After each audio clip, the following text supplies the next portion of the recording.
Hello everyone, welcome to EduBolt. I'm Sudhanshu Gautam and I'm here for 101 mentorship program. यहाँ पर आप मेरी basic education qualification देख सकते हैं, माय एक्सपीरियंस जो अभी तक मैंने एग्ज़ाम्स दिए वो आप देख सकते हैं यहाँ पर, किस किस कंपनीज के साथ मैंने काम किया है और जो सब्जेक्ट्स मैं कैटर करता हूँ वो आप यहाँ पर सिंपली देख सकते हैं। तो आज जो सब्जेक्ट हम स्टार्ट करने जा रहे हैं वो है मॉडर्न हिस्ट्री। अब मॉडर्न हिस्ट्री में हम सबसे पहले पी वाई क्यू के अकॉर्डिंग टॉपिक चूज़ करेंगे और फिर हम पी वाई क्यू को डिस्कस करेंगे। सो पहला टॉपिक हमारा मॉडर्न हिस्ट्री से एडवेंट्स ऑफ यूरोपियंस है। अब एडवेंट ऑफ यूरोपियंस में हम दो प्रीवियस ईयर क्वेश्चन डिस्कस करेंगे और वो टॉपिक रहेंगे एक्सचेंज ऑफ कमोडिटीज़ पर। अब इसको समझने का तरीका सिंपल है, पहले हम आंसर देखेंगे और उसके साथ एक्सप्लेनेशन देखेंगे कि वो आंसर क्यों करेक्ट है, उसके साथ एक्सप्लेनेशन, एंड देन हम उसका कंटेंट देखेंगे कि बुक में जो कंटेंट है वो किस तरह से दिया हुआ है, so that you can easily relate कि हमें पढ़ना किस तरह से। सो ये रहेगा पार्ट 1 में, और सिमिलरली हम दूसरा टॉपिक देखेंगे और वो टॉपिक है ब्रिटिश फैक्ट्रीज, और इसी सेम पैटर्न से हम पढ़ेंगे उसको भी, लेकिन आज हम पहले पार्ट 1 ही करेंगे। So start with the exchange of commodities, जिसमें पहला क्वेश्चन है the staple commodities of export by the English East Indian Company from Bengal in the middle of the 18th century war. So simple सा question है, वो कह रहा है कि स्टेपल कमोडिटीज़ वो कौन कौन सी है जो एक्सपोर्ट करी गई थी इंडिया से, और इंडिया में कहाँ से, स्पेसिफिकली बंगाल से 18th सेंचुरी में, किसके through, English east India company के थ्रू। सिंपल सा क्वेश्चन है। यहाँ पर ऑप्शंस देख लो। पहला ऑप्शन गिवन है raw cotton, oil seeds and opium. दूसरा ऑप्शन गिवन है यहाँ पर sugar, salt, zinc and light. Third one is saying cotton, silver, gold, spices, T, and the last D option is saying cotton, silk, salt Peter and opium. यहाँ पर salt Peter क्या है? Salt Peter is just like a gun powder, वो gun powder बनाने के काम आता है, right. So for this question the correct answer is D, cotton, silk, salt Peter and opium. चलो इसका जल्दी से एक्सप्लेनेशन देख लेते एक बार। सो है you can see the explanation for that question. So पहला है Indian trade and commerce was expanded. जो इंडियन ट्रेड और कॉमर्स था वो एक्सपेंड हुआ कब? 17th सेंचुरी में। क्यों? Political stability of the Mughal empire, क्योंकि मुगल एम्पायर तब तक स्टेबल हो चुका था इंडिया में और मुगल पॉलिसीज़ भी बन चुकी थी, जिसने हेल्प किया कमर्शलाइजेशंस ऑफ द इकोनॉमी और the growth of money economy, जिसने जो मुगल पॉलिसीज़ है उसके वजह से इकोनॉमी ग्रो हुई इंडिया की, right. Okay, so during the 17th century, देखो ये अभी की बात नहीं कर रहे हैं, ये 17th सेंचुरी की बात कर रहे हैं, उस टाइम की बात कर रहे हैं, राइट। सो उस टाइम 17th सेंचुरी में India exported the following items to the outside world, right. और वो उस टाइम क्या क्या हुआ करते थे? फूड स्टफ हो गया, जैसे कि शुगर हो गया, राइस हो गया, राइट। इंडियन टेक्सटाइल्स हो गया, जैसे कि रॉ सिल्क हो गया, इंडिगो हो गया जो ब्लू कलर देता है, राइट, शुगर केन हो गया, कॉटन हो गया और सॉल्ट पीटर हो गया, right. Then the best quality of saltpetre कहाँ पाया जाता था? बिहार में। और देखो, और क्वेश्चन में ही पूछा गया था कि बंगाल से, ठीक है, बंगाल से भेजा गया जो एक्सपोर्ट हो कौन कौन से थे। मैं एक चीज़ क्लियर कर देता हूँ, जब यहाँ पर 17 या 18th सेंचुरी की बात कर रहे हैं, ठीक है, तब बिहार पूरे बंगाल का पार्ट था, राइट। इसी वजह से यहाँ पर जो एक्सप्लेनेशन दिया है, राइट, उसमें सॉल्ट पीटर के बारे में बताया गया, जो कि मिला कहाँ मिला जाता था? बिहार में। So India exported the saltpetre to the outside world and saltpetre supplemented the European sources of gunpowder. देखो दिया हुआ है कि जो सॉल्ट पीटर कहाँ यूज़ होता था? गन पाउडर में। और इंडिया क्या इंपोर्ट करता था? Metal such as tin, copper, as a production of these articles were insufficient. जो इंपोर्ट करता था वो क्या कहते हैं? जैसे टिन और कॉपर थे, ठीक है, और इसी गन को बनाने के लिए, ठीक है, ये इनसफिशिएंट थे, right. Apart from that certain spices for food या फिर मेडिसिनल पर्पज़ के लिए हो गया, या फिर वार हॉर्सेस के लिए, एंड लग्जरी आइटम्स लाइक आवरी वर आल्सो इम्पोर्टेड, वो भी इम्पोर्ट किए जाते थे, राइट। अब कंटेंट देख लेते हैं कि बुक में इसी क्वेश्चन के बारे में किस तरह से दे रखा है, राइट। अब देखो यहाँ पर पहले इंपोर्ट दे रखा है कि इंडिया इंपोर्टेड। इंडिया इंपोर्ट का मतलब क्या है? कि भाई वो क्या क्या लेके आता था इंडिया में, राइट। सो पर्ल्स होते थे, रॉ सिल्क होता था, वूल हो गया, डेट्स हो गया, ड्राइड फ्रूट्स हो गए, रोज़ वाटर हो गया फ्रॉम पर्शियन गल्फ। आप ये याद करो कि पर्शियन गल्फ से क्या क्या इंडिया लेके आता था।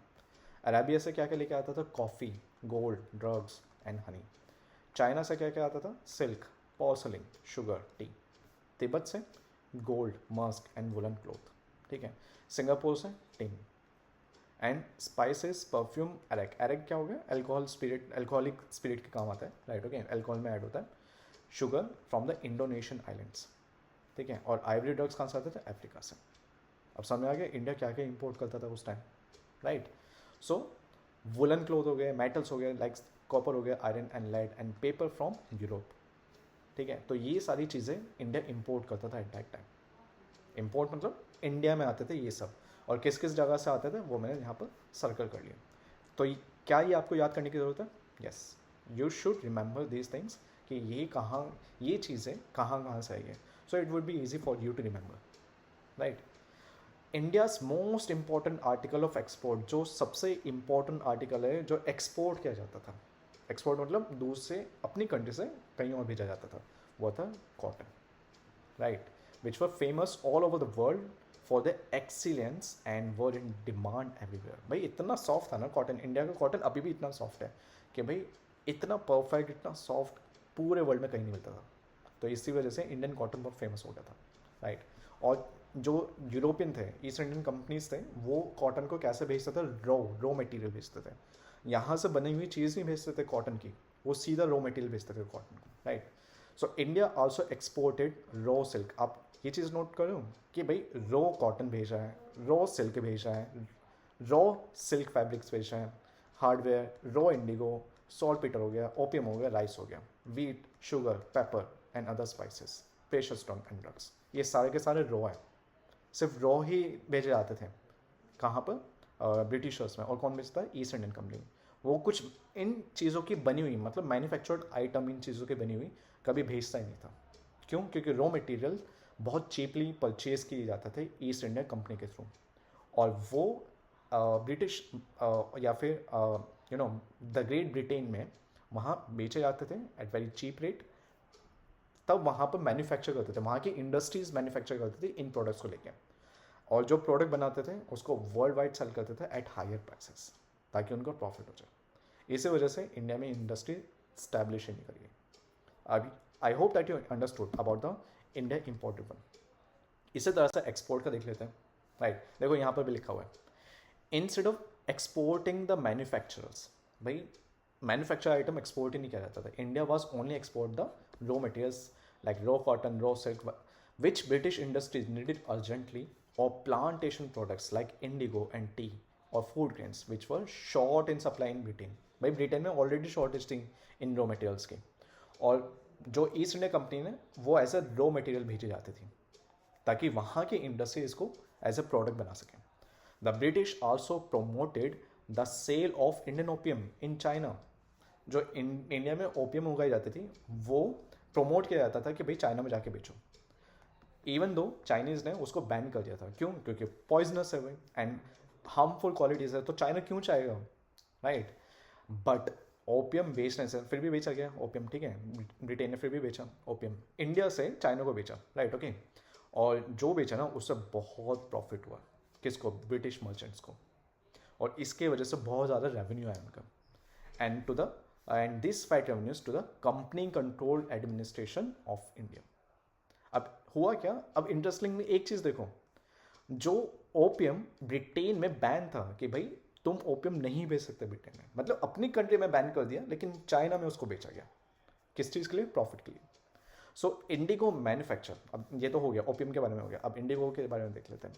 Indigo manufacture was introduce in India at the end of the 18th century and flourished in Bengal and Bihar, ठीक है? एंड इंडिगो प्लांटर्स गेन नोtoriety for their oppression over the peasants who were compelled by them to cultivate indigo। What does it mean by that? जो Indigo planters थे ना उनको force किया जाता था सिर्फ इंडिगो उगाओ तुम, ठीक है? किसी को याद है कि लाइक एक चंपारण सत्याग्रह हुआ था, आप पढ़ रहे हो हिस्ट्री के बारे में, ठीक है? तो उसमें ऐसा तो है नहीं कि लाइक हम लिंक नहीं कर सकते कि हम मॉडर्न हिस्ट्री पढ़ रहे हैं तो इसको हम लिंक नहीं कर सकते मेडिवल से या एशियन से, हम कहीं से भी किसी भी टॉपिक को लिंक कर सकते हैं, ठीक है? तो यहाँ पर याद करने वाली बात है कि चंपारण सत्याग्रह, किसी को पता है कि चंपारण सत्याग्रह, ये चंपारण कहाँ पर है? ये चंपारण है बिहार में, ठीक है। और गांधी जी ने सत्याग्रह किया था वहाँ पर चंपारण में, बिहार में जाके। कौन सी ईयर में? 1917 में। अब 1917 में गांधी जी ने सत्याग्रह मूवमेंट किया था चंपारण में for the operation, for against the operation on Indian Indigo planters. ऐसा क्यों? क्योंकि जो ब्रिटिशर्स थे वो फोर्सफुली पहले तो इंडिगो ग्रो करने के लिए कहते थे वहाँ के प्लांटर्स को, और कोई भी क्रॉप ग्रो करने के लिए नहीं कहते थे, और वहाँ पर उनको सैलरी भी नहीं दी जाती थी। इसी वजह से गांधी जी ने 1917 में चंपारण सत्याग्रह किया, राइट, ओके। सो इसके अलावा the invention of synthetic dye, अब सिंथेटिक डाई आ गई। इंडिगो क्या है? नेचुरल डाई है, ब्लू कलर। अब सिंथेटिक डाई आ गई which gave a big blow to the indigo industry and it gradually decline, ठीक है। नेक्स्ट, अभी इंडिगो के बारे में बात कर ली, ओपियम के बारे में बात कर ली, अब टी के बारे में बात कर लेते हैं। The tea industry developed in Assam, Bengal, southern India and the hills of the Himachal Pradesh after 1850, right. और इवन दो आप देख सकते हो कि being foreign own, it was help by the government with grants of free land and other facilities. तो ये जो east Indian company थी उन्होंने ग्रांट किया free land and other facilities, ठीक है। In time T spread all over the India, अब सारे के सारे कंज्यूम करने लगे टी को, and it also became in important item for export, और ऑल ओवर द वर्ल्ड इसको बेचने लग गए, राइट। अब टी की बात आ गई तो कॉफ़ी भी इसी तरह से उन्होंने प्रॉफिट बनाया। So coffee plantation develop during this period in South India. So this was all related to the first question that we have talked about. समझ में आ गया? ईजी था, ठीक है। कंटेंट से काफ़ी चीज़ें क्लियर हो गई होगी, राइट। नेक्स्ट क्वेश्चन देख लेते हैं हम। Which one of the following groups of plants was domesticated in the new world and introduce into the old world? ये क्वेश्चन पूछा गया था 2019 में, ठीक है। अब देखो, if someone knew about the new world and the old world, then it would be for those people it would be easy to give the answer for this question. But अगर बिल्कुल भी आइडिया नहीं है ना, ये answer नहीं दे सकता कोई भी, ठीक है। बट यहाँ पर कीवर्ड देख लेते क्या क्या है। Plants, domesticated, right. और आपका ये new world and old world तो है ही, ठीक है। तो इसमें जो क्वेश्चन है, ठीक है, क्वेश्चन तो समझ में आ गया होगा। इसमें जो ऑप्शन है वो ये रहे, tobacco, cocoa, rubber, right. Tobacco, cotton, rubber, cotton, coffee या शुगर केन, या rubber, coffee and wheat. Okay, these are the options. This is A, this is B, this is C and D. Right. So the correct answer for this question is A. Right. Tobacco, cocoa, rubber. ये चीज़ तो समझ में आ गई ना। ये question के according ये answer है टोबैको, कोकोआ एंड रबर। अगर क्वेश्चन अभी भी समझ में नहीं आया ना, आप एक्सप्लेनेशन देखो, एक्सप्लेनेशन से ईजिली समझ में आ जाओगे। दोबारा ये क्वेश्चन देखना, वीडियो को बैक करके, आपको ईजिली समझ में आ जाएगा ये क्वेश्चन कहना क्या चाह रहा था, ठीक है। सिंपल सा क्वेश्चन है, which one of the following groups of the plants was domesticated in new world, जो कि इंट्रोड्यूस करे गए थे ओल्ड वर्ल्ड में, ठीक है। मतलब ओल्ड वर्ल्ड के जो प्लांट्स हैं, ठीक है, वो न्यू वर्ल्ड में, वो जो ओल्ड वर्ल्ड के प्लांट्स हैं कौन कौन से न्यू वर्ल्ड में इंट्रोड्यूस करेंगे। सिंपल सा, और इंट्रोड्यूस कर मतलब डोमेस्टिकेट भी करेगा, ठीक है। The answer is a, right. Explanation देख लेते हैं, ये रहा एक्सप्लेनेशन, राइट।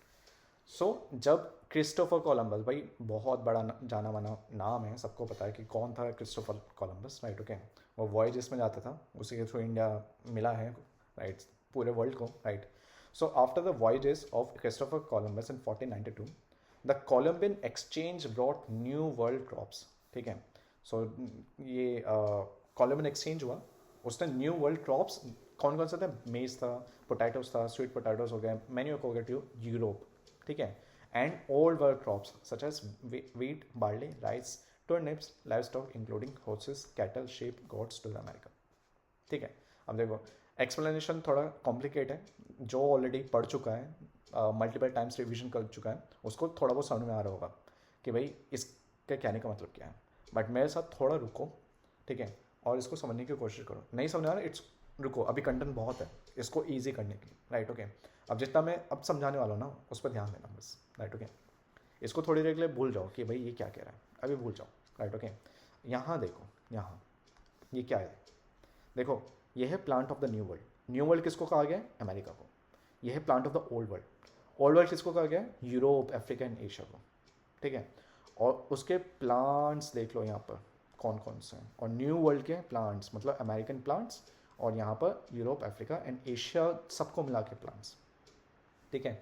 सो ओल्ड वर्ल्ड से जो न्यू वर्ल्ड में इंट्रोड्यूस करेंगे, राइट, यही वाले प्लान्ट्स न्यू वर्ल्ड में एक्सचेंज करेंगे, और जो न्यू वर्ल्ड में फिर बाद में जाके ओल्ड वर्ल्ड में एक्सचेंज करेंगे, ठीक है।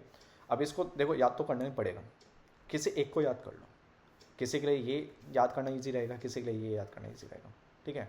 कोई भी एक याद कर लो, मेरे लिए ये वाला याद करना ज़्यादा ईजी है, क्योंकि मैं देखता हूँ कि लाइक एवोकाडो मैं डेली नहीं खाता हूँ, कॉफ़ी मैं डेली नहीं पीता हूँ, यहाँ पर तो चाय चलती है, राइट, ओके। कैश्यू, भाई बादाम कौन खाता है इतना, मैं तो नहीं खाता। पपाया वो भी चलो ठीक है, सीज़न में कभी कभी खा लिया। पीनट सीज़न में आता है, ठीक है। पाइनएप्पल ठीक है, पूरे सीज़न में मिलता है, इतना नहीं खाया जाता। स्ट्रॉबेरी भाई मार्केट में पता नहीं कैसे देते हैं। वनीला आइसक्रीम मुझे पसंद नहीं तो इस तरह से कुछ भी याद कर सकता हूँ। सो मेरे लिए ये ज़्यादा आसान है, जैसे कैरेट, गाजर हो गया, एग प्लांट, बैगन हो गया, ओट्स हो गया, गार्लिक हो गया, लेट्स हो गया, अनियंस हो गया, राइस, राई, शुगर केन, टी, वीट, ये सारे कॉमन है, ठीक है। तो एक याद कर लोगे तो दूसरा अपने आप ही याद हो जाएगा, क्योंकि इवन दो कुछ याद करने की ज़रूरत है, जैसे कि न्यू वर्ल्ड में कोई भी प्लांट एज ए एग्जांपल 2 या 3 याद कर लो, और ओल्ड वर्ल्ड के भी, दैट्स इट, ठीक है। तो नेक्स्ट आगे फर्दर क्या कहता है, the Columbian exchange is the process. ये कोलम्बियन एक्सचेंज क्या है, ये एक तरह का प्रोसेस है जहाँ पर प्लांट्स, एनिमल्स, डिजीज़ भी एक्सचेंज करी जाती है भाई। ऐसा नहीं है, अच्छा डिजीज़ वैसे ना जानबूझ के एक्सचेंज नहीं करी जाती, बस हो गई एक्सचेंज, राइट, ओके।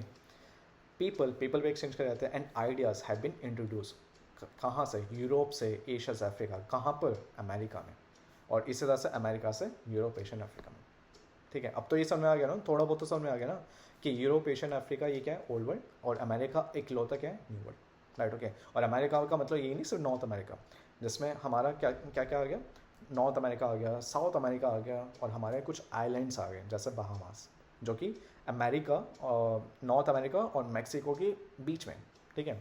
बहामास हो गए, कुछ आइलैंड्स हैं वहाँ पे, कैरेबियन आइलैंड्स हो गए, राइट, ओके।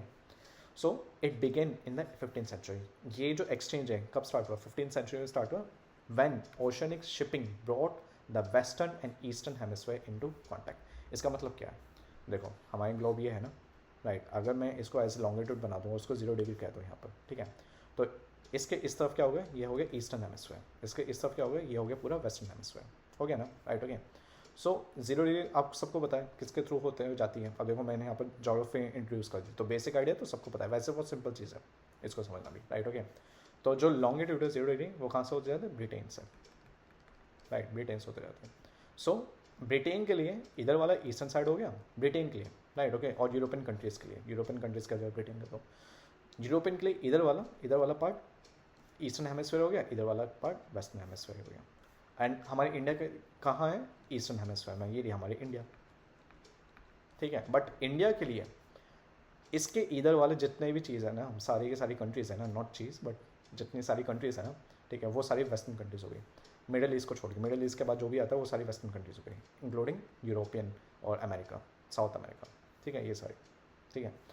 तो वो यही लाइन समझाने की कोशिश कर रहा है कि 15th सेंचुरी में क्या हुआ कि जो शिपिंग है, ठीक है, जो वॉयजेस है, अब वो वेस्टर्न की तरफ जाने लगे। तो इससे क्या हो गया, एक कनेक्शन हो गया वेस्टर्न और ईस्टर्न हेमिस्फीयर। ईस्टर्न हेमिस्फीयर में वो ऑलरेडी जा चुके थे, right. So the exchange began to increase particularly in the wake of Christopher Columbus, okay, voyages that began in 1492, ठीक है। और क्रिस्टोफर कोलम्बस की वजह से ये वॉयजेस स्टार्ट हुआ, और इसका कॉन्सिक्वेंसेस क्या हुआ, Columbian exchange profoundly shape world history, क्योंकि exchanges हुए, ideas, plants, animals, disease, people, etc. Right. अब न्यू वर्ल्ड का थोड़ा देख लेते हैं। अभी भी हम एक्सप्लेनेशन देख रहे हैं, ध्यान देना, एक्सप्लेनेशन देख रहे हैं, बहुत शॉर्ट फॉर्म में समझाने की कोशिश कर रहा हूँ। क्यों, क्योंकि यहाँ पर ऑलरेडी कुछ लोग तैयारी कर रहे हैं जो ऑलरेडी पढ़ चुके हैं, लेकिन कंटेंट का वेट करना, कंटेंट वो बिल्कुल डायरेक्टली बुक से लिया गया है, ठीक है। तो न्यू कमर्स के लिए भी अच्छा है, और जो ऑलरेडी बहुत बार अटैम्प्ट्स दे चुके हैं यूपीएससी का, उनके लिए भी बहुत अच्छा है, क्योंकि ये बहुत अच्छे से रिवीजन में रहेगी, राइट, ओके। न्यू वर्ल्ड क्या कहता है, in 1476 Columbus move to Lisbon, Portugal, वहाँ मूव हो गया, right, okay. And for many years attempted to gain support for a journey. भाई वो मतलब कोशिश करने लगा कि भाई उसको कोई स्पॉन्सर कर दो, ताकि वो फार ईस्ट जा सके, और फार ईस्ट जाने के लिए एक नया ट्रेड रूट ढूंढ सके। नया क्यों, क्योंकि ऑलरेडी काफ़ी लोग इंडिया की तरफ जा चुके थे, फार ईस्ट की तरफ जा चुके थे, राइट, लेकिन वो अफ्रीका के होते हुए जाता था, राइट, ओके। अब वो नया ट्रेड रूट ढूंढने की कोशिश कर रहा था, तो उसको कोई स्पॉन्सर कर दे। फाइनली उसको फर्डिनांड एंड इजाबेला, ये कौन कौन है, king and queen of Spain, वो एग्री हो गए और उसने उन दोनों ने, king and queen of Spain ने स्पॉन्सर कर दिया।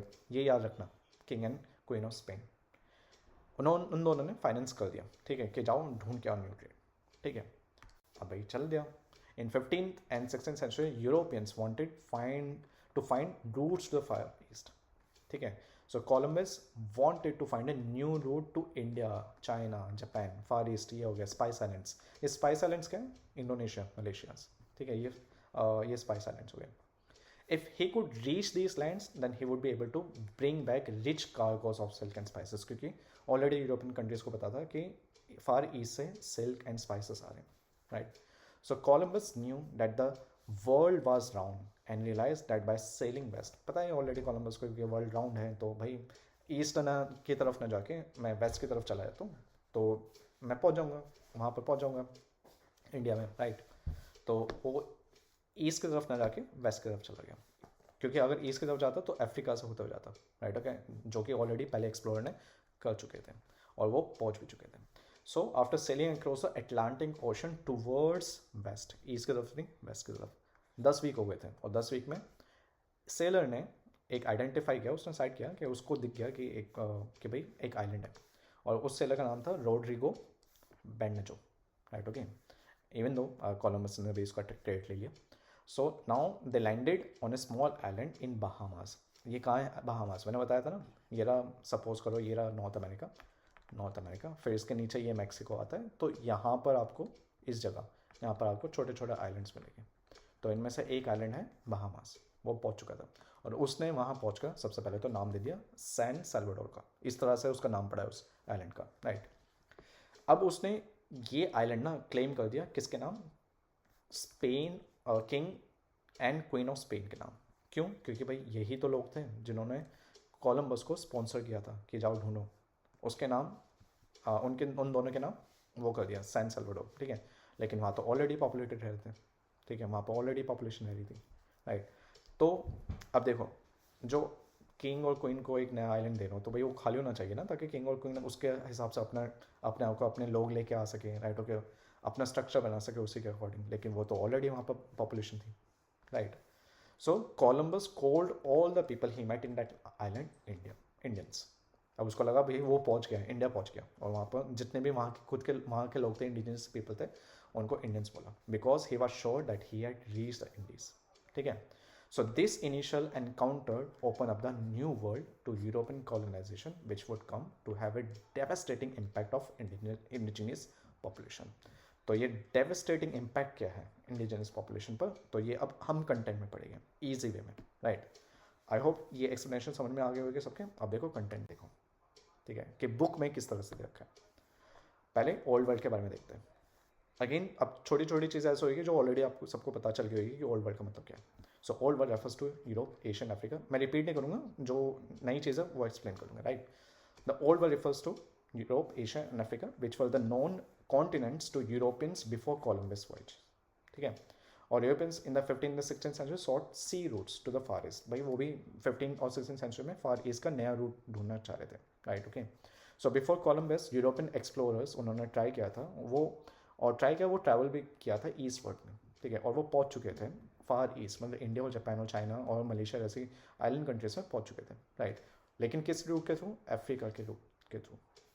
अफ्रीका के बिल्कुल एंड तक जाते थे, मतलब ये यूरोपियन कंट्रीज बिल्कुल एंड तक जाते थे, और उसके बाद इंडिया की तरफ आते थे, ठीक है, उसके बाद हमारे इंडिया की तरफ आते थे यहाँ पर, ठीक है। सो ये रूट बहुत लंबा पड़ता था, ठीक है। तो उन्होंने क्या किया, इस तरह से इधर इस डायरेक्शन में शुरू कर दिया अपनी selling.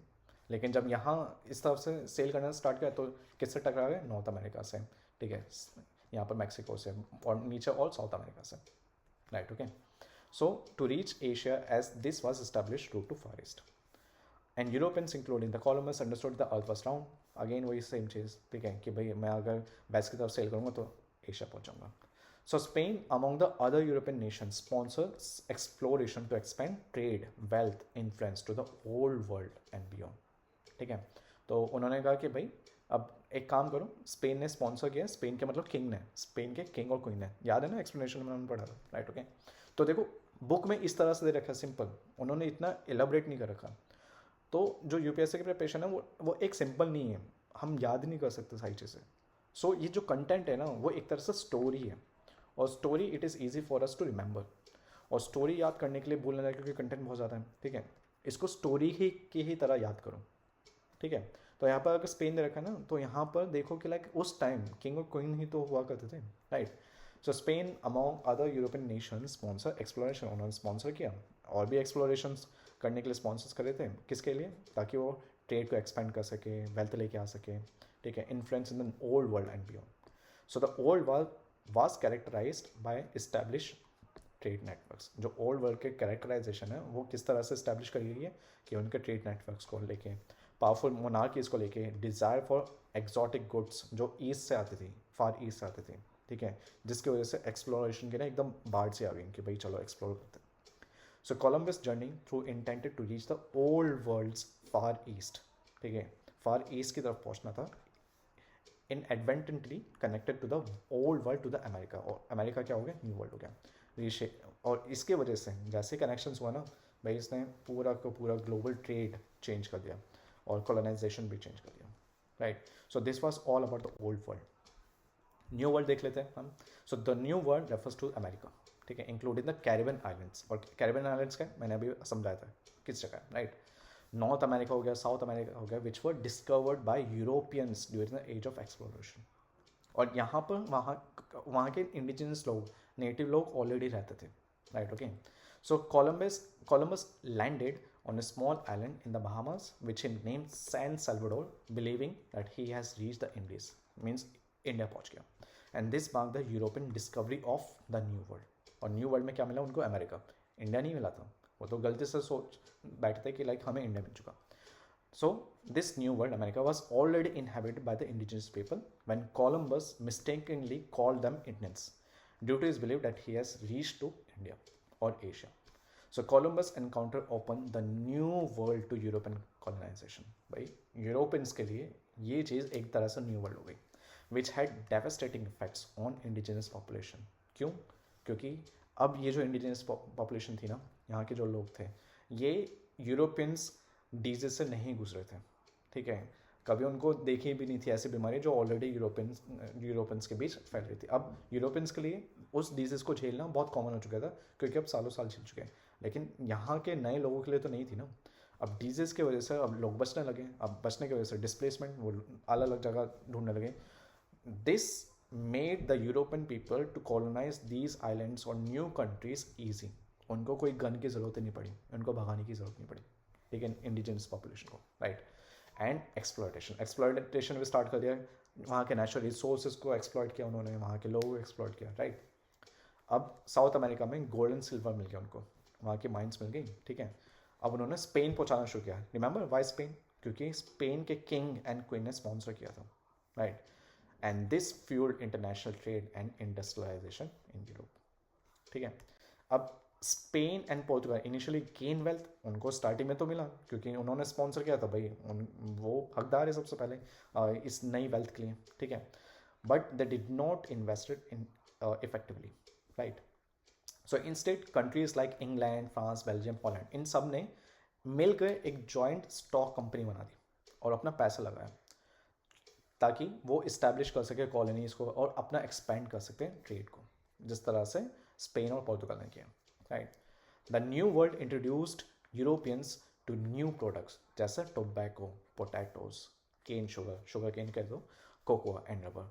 And this exact line they have asked in the question, this exact line, ठीक है।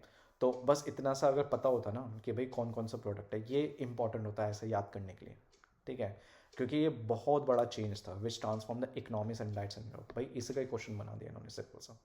अब किसी को अगर 1 2 3 4 5 अगर 5 प्रोडक्ट याद है ना कि कौन कौन से प्रोडक्ट है, then it is easy for some people to give the right answer, ठीक है। अब इनमें से क्वेश्चन में क्या क्या पूछा था, टोबैको का पूछा था, ठीक है, और कोकोआ का पूछा था और रबड़ का पूछा था, 3 पूछ लिए ना। इन फ्यूचर वो कुछ भी पूछ सकते हैं, राइट। इन फ्यूचर वो पोटैटो ऐड कर देंगे, कुछ और हटा देंगे और शुगर कैन ऐड कर देंगे कंफ्यूज करने के लिए, लेकिन बात तो वही है, राइट, ओके। सो यही वाला क्वेश्चन था, which transform economies and diets in Europe. So European power established colonies in the New World. अब ये जो यूरोपियन कंट्रीज़ है ना, अब ये इस्टेब्लिश करने लगे colonies in the new world कि भाई ये पार्ट मेरा है, मैं स्पेन के किंग और क्वीन को दे रहा हूँ, like that, which leads to exploitation of its resources and started the slave trade, right? So the discovery of the new world expanded the global trade networks connecting Europe with America, Africa and Asia, which is a complex system of exchange. और यहाँ ख़त्म होता है हमारा part 1. Further जो बाकी 2 previous year question है हम डिस्कस करेंगे in part 2. So that's it for today. Thank you.